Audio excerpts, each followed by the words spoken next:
You're watching Not Living TV, the home of deadly humor.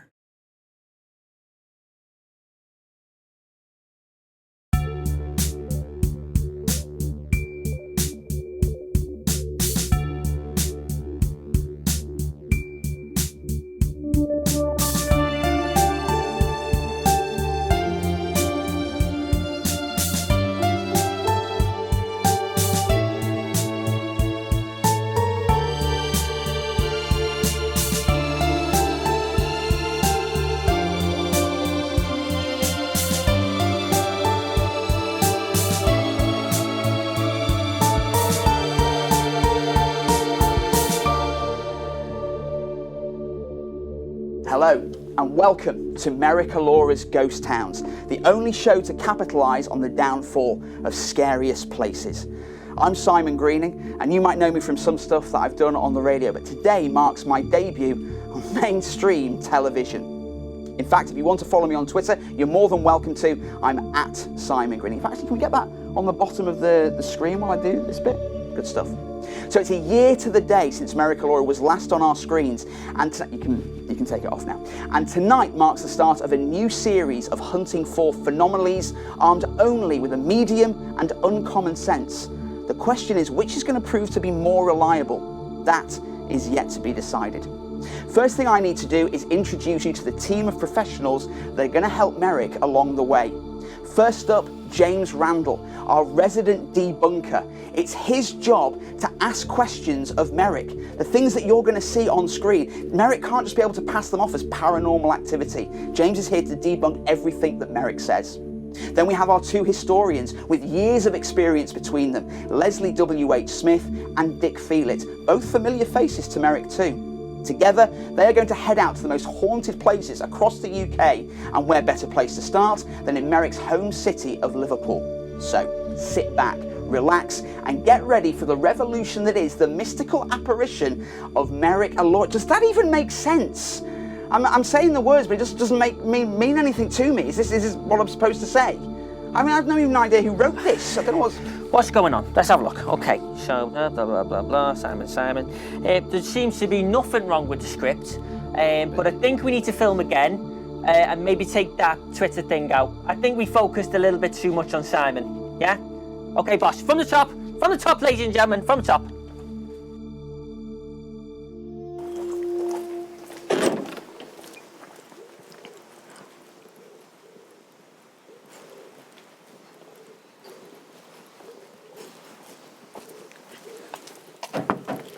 Did you let Merrick know we were coming? Yeah. Okay. Oh, sorry, no Jehovah's Witnesses today. Oh, you're from the telly. Oh, I do apologise. Please, come in. Welcome to Alora. Do you see what I did there? Come straight in, guys. Follow me into here. Okay. I've set up this little room for us to have a little chat. So, I do apologise. Okay. Have you cleaned your feet? Okay, Sos. Okay. I'm Sadie. I'm the new commissioning director at Not Living TV. Nice to meet you, Sadie. We're just here to oversee ghost towns. Okay, brilliant, fantastic. Yeah, sounds good. How long have you been here for, Merrick? I've been here now for about 6 months. It's actually haunted, and that's what drew me to the location. At night, you can hear groans coming from the bedrooms upstairs. It's very eerie, but I'm used to it. Used to be owned by Tom Baker, you know, from Doctor Who. There's a life-size Dalek in the garage. I'll have to show you guys that before you leave. So, yeah, no, love it. Absolutely love it. Good. So how are you feeling with recent events of your former colleagues from scariest places this week? Well, yes, you know, I mean, to find out, the guys were doing so well with the show. They had the show coming. They were going to be doing all sorts of new stuff, and I was really looking forward to it. And to find out, you know, they died in a plane crash is just absolutely... It's upsetting. Distressing is probably the word to use. John Denver never saw it coming, so I suppose it's just one of those. But yeah, very, very sad. Ooh, follow me, guys. You'll like this one. I thought to myself, I've got myself the nice, luxurious home. Watch the step. And I thought, there's one thing that I'm missing, okay? Do you know what it is, Sadie? Not sure. Big tall guy, do you know what it is? No clue. No? Sorry. Well, I thought to myself, the number one thing the celebrities have is personalised plates. Look at this. On the good old Corsa, we have Alora 1, yeah? And then on the Citroen, we've got Boss. Look at that catchphrase. How cool is that? So there you go. I am fully complete. So I'm ready to do the show, guys. So let's do this. Yeah? Let's do this. When Not Living TV gave me my very own show, my first thought was, well, this is pretty boss. Peter and myself didn't know how to take the news at first. So we decided, what the hell?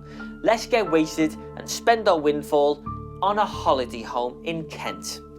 So we spent 3 weeks sunbathing, reconnecting with loved ones that have passed.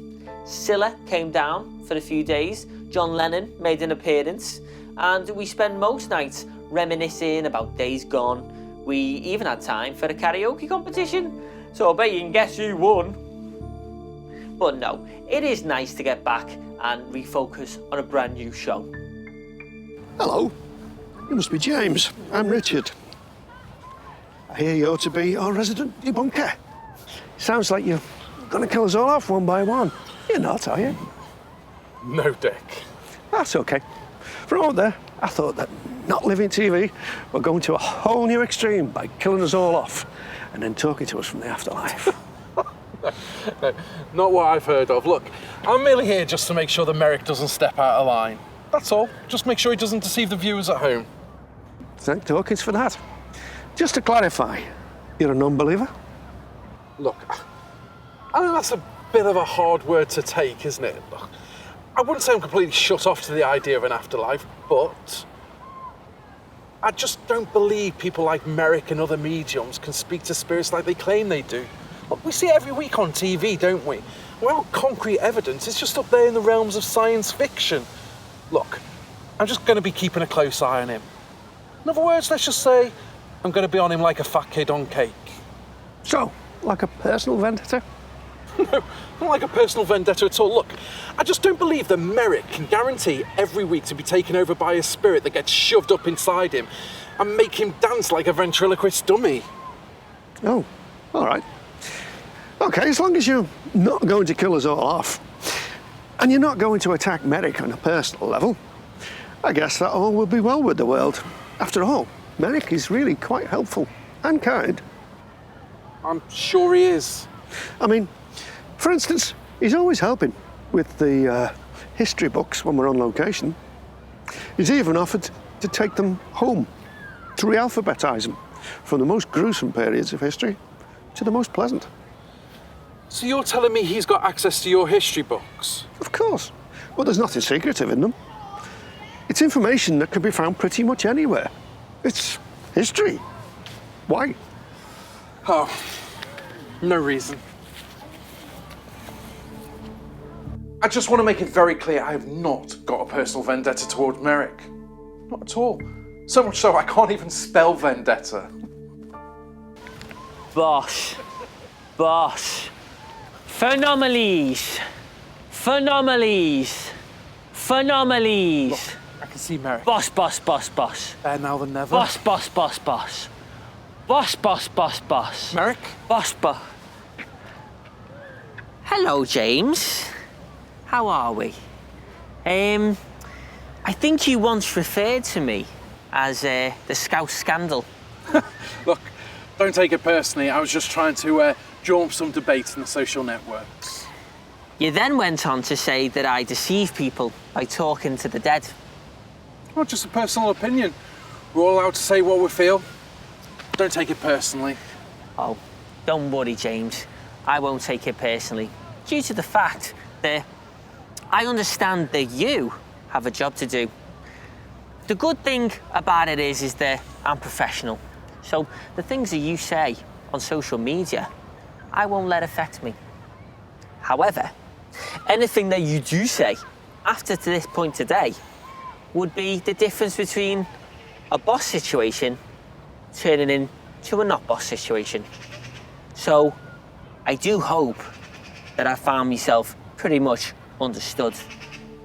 My first thoughts when meeting James were very odd. Okay, what was that, Peter? Okay, thank you. Peter instantly thought he was a Now that I've finally met Merrick, I can get to the bottom of what kind of person he really is. He comes across as a flamboyant showman, but I think we're going to see a different side to him. Maybe everyone will see him for who he really is. Again, I must stress I have no personal vendetta against Merrick. This is purely a professional evaluation. I think once James has got to know me, he'll realise that some of the things I say hold a lot of weight. I think he needs to be around me when I have someone inside me.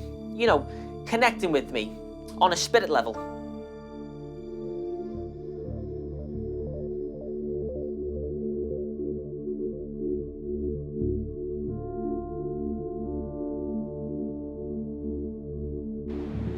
So, as we're walking through town, Peter's just informed me there's a gentleman right here who's come here today because we're at the Adelphi Hotel, and he has a story that he wants to share with us.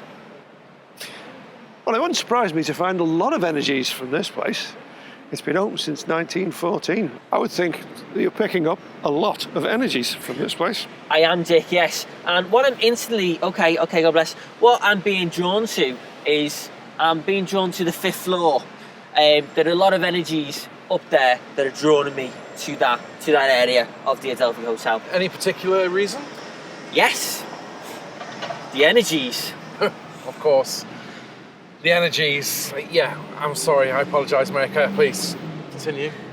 Where was I? The energies. Ah, right, yes. The energies, thank you. Okay, God bless. What Peter's telling me is that this gentleman who has just come in front of me, he's telling me that it wasn't his fault.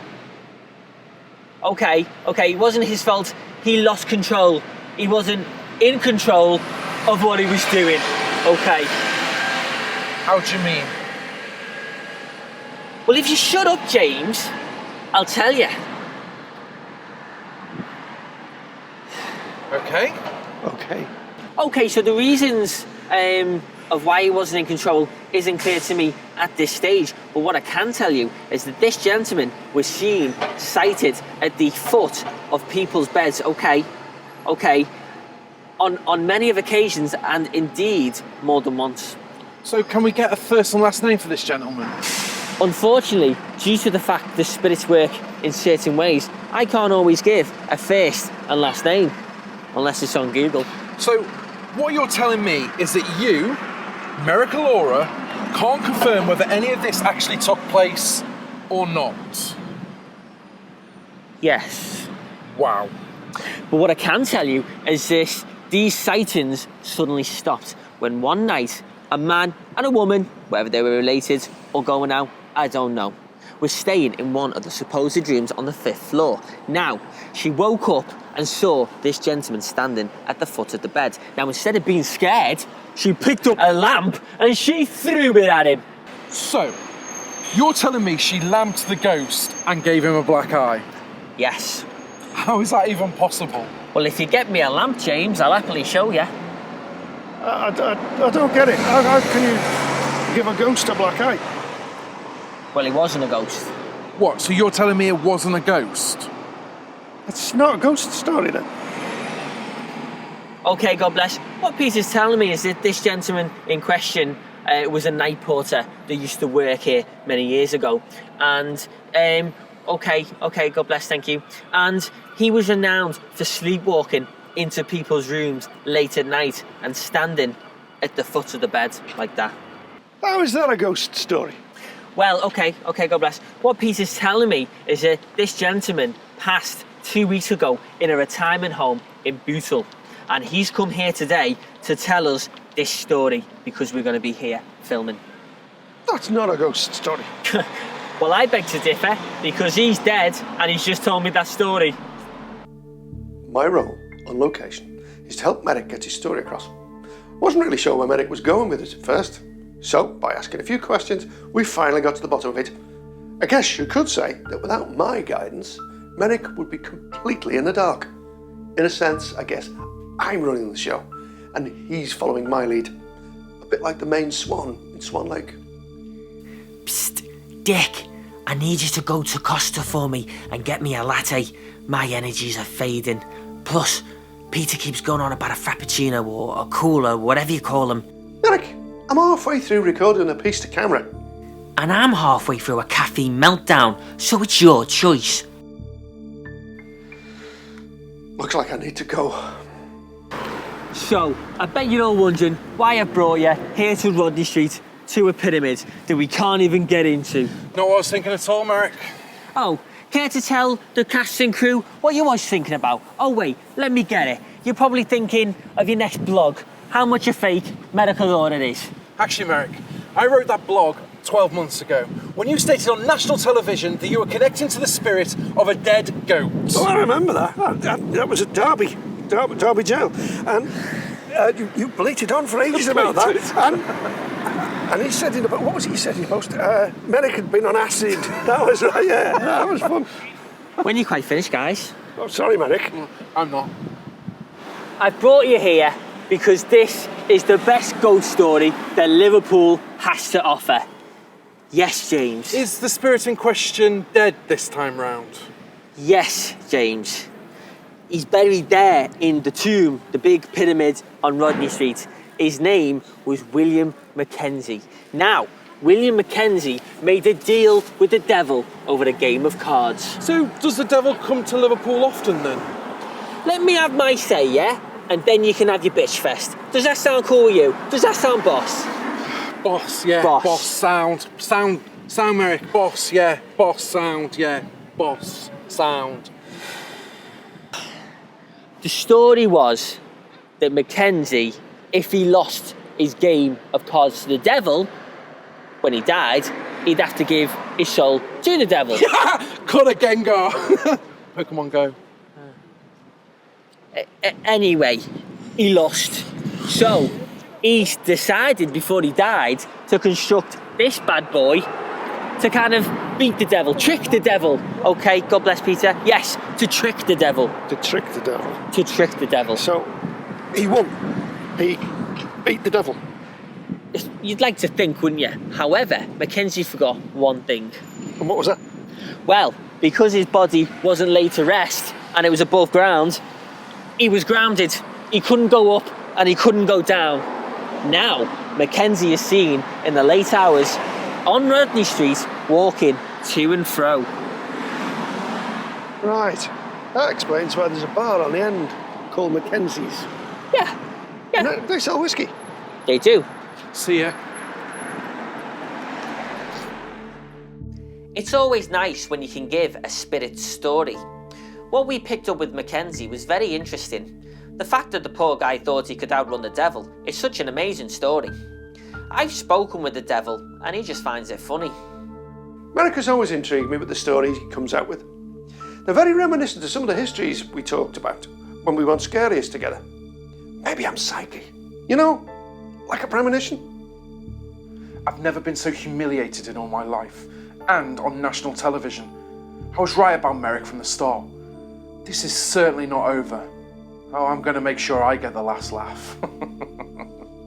Well, here we are on Ball Street, and this is slightly different to a ghost story, but before you ask, yes, this one does contain ghosts in it, okay? Look, Merrick, I've got no problems with you telling stories without ghosts in it. But when your show's called Merrick Alora's Ghost Towns, I'm pretty certain your target audience want to hear stories with ghosts in them, not some stories about a night porter sleepwalking. Still a ghost story, so in your face, James. I have no idea why he's here in the first place. I mean, who does he think he is, telling me what I can and can't do on my show? I was asked by the producers of Not Living TV to join the team due to the fact that Ofcom stated in the new agreement of the series that the show had to have another professional, to help make sure that no scandal could take place and the show was going in the right direction. Plus, I begged the producer to let me on so I could give Merrick hell. Again, no personal vendetta, purely professional. Please continue, Merrick. Thank you, Dick. Well, here we are standing on Bowl Street. It's a very average day. The sun is shining, the birds are tweeting, and what if I was to tell you that this street has a portal that takes you back to Victorian times? I'd say you've finally gone around the bend with no hope of returning anytime soon. Dick. What would you say? I'd say that was very interesting, Merrick. Well, this street is reported to have a time slip. Is that anything like a time warp? No, they are two very different things. Well, what's the difference? Well, with a time slip, you don't put your left leg in. The other leg. Oh, that one. There we go. And what it does is the time slip basically just kind of takes over the whole place and takes you into a period of time which is reported here to be of Victorian times. So it takes you straight into Victorian times. That's very interesting, Merrick. I've heard of this kind of thing before. Yeah, happens every week. Ooh, it's called Doctor Who. No, Peter. We'll bide our time. Not boss, I'm thinking. No, Dick. Not boss. I thought that the investigation came back with some positive stories. I think we shared the best spiritual knowledge that Peter could give us. Without his help, I don't think we would have got any of the information out at all. After taking on board what Merrick had to say about our investigation in his hometown, where he would obviously know a lot about, with it being his hometown, I took some time to Google some of the things that Merrick was actually talking about. I found out that most of it can be found on a website called Liverpool's Top 10 Ghost Stories 2016. Coincidence, maybe? Who knows? Well, yet another interesting investigation with Merrick Alora. The more I work with him, the more I realise that I might myself have spiritual powers. Either that, or I can read Merrick's mind. He seems to be word for word with some of the things picked up from our previous conversations. He truly is remarkable. And there you have it, another interesting investigation from the world-famous medium Merrick Alora. And although I can kind of see where Merrick's coming from, a ghost story with no ghosts in it whatsoever, a mummified gambler whose luck just happens to have run out? Come on, Merrick, wake up and smell the coffee!